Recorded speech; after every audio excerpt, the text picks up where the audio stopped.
Bismillah wa salatu wa salamu ala rasulillah wa ala alihi wa sahbihi ajma'in. Assalamu alaikum everyone. Welcome to Amazed by the Quran, a series in which I love talking about what I find amazing about the Quran. Today I want to share with you two ayat. I'm going to compare them to each other. One belongs to the 57th surah, Surah Al-Hadid, and the other to the 64th surah, At-Taghabun. Both of them are very similar in their subject matter, so I'll read through them first. ما أصاب من مصيبة في الأرض ولا في أنفسكم إلا في كتاب من قبل أن نبرأها إن ذلك على الله يسير. There is not a single calamity of any kind that ever strikes you in the earth nor inside of yourselves, except that it is in a book that we have already declared it in. That is certainly easy for Allah to do. That's Hadid.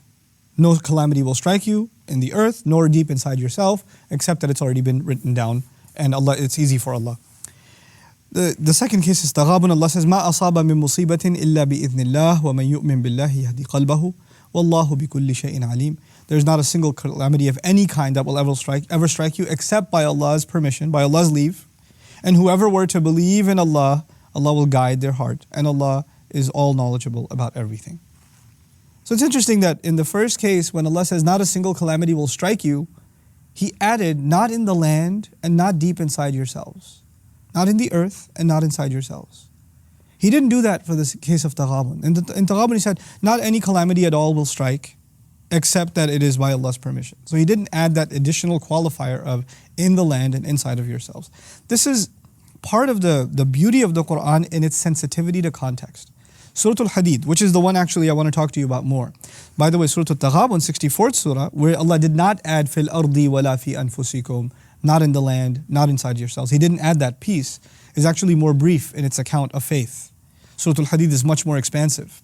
And the previous ayat, listen to this. اعلموا أنما الحياة الدنيا لعب ولهو وزينة وتفاخر بينكم. You had better know that worldly life amounts to nothing more than games and entertainment and beautification and showing off to one another.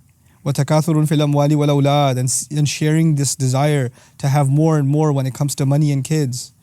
كَمَثَلِ غَيْثٍ أَعْجَبَ الْكُفَّارَ نَبَاتُهُ, like perfect rain that the farmer who planted the seed is impressed with. ثُمَّ يَهِيجُ, then it matures. فَتَرَاهُ مُصْفَرًّا, and you'll see it turn yellow. ثُمَّ يَكُونُ حُطَامًا, then it'll turn into crust, it'll be completely destroyed. This entire parable, and then after that, not a single calamity will strike you in the earth nor inside of yourselves.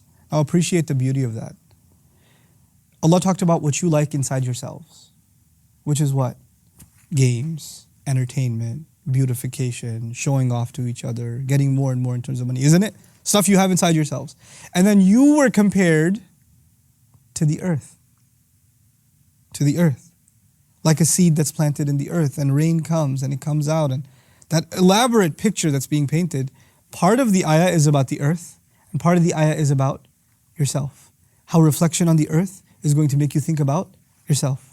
In the very next ayat, he says, not a single calamity will strike you in the earth and not inside yourselves, except that Allah has decreed it. Subhanallah.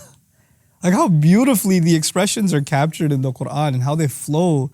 You know, something is triggered in your mind, you're thinking about it, and Allah recaptures it in your mind just from these little expressions. This was the place to say it.